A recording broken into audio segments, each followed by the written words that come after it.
Ferruccio Lamborghini was always in love with super sports cars. He was an owner of a super sports car, but nothing was matching his idea of quality and beauty. So out of this challenge, he decided to found his own company, and so Automobili Lamborghini was born in 1963.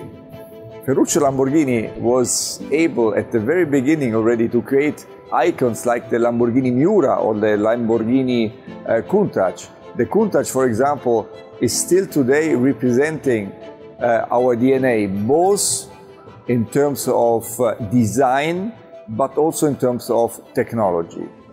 And for the super sports car industry, the Countach was a car which made the entire super sports car industry look at Lamborghini in a different way. For example, the cab forward and the scissor doors. If I could have the opportunity to ask Ferruccio Lamborghini one thing, I would have asked him why he sold the company. If Ferruccio Lamborghini would be alive today and he would still be in this type of business, he would accept the challenge of this revolution in terms of sustainability and digitalization. For Automobili Lamborghini, it's an honor that Ferruccio Lamborghini is inducted in the Automotive Hall of Fame.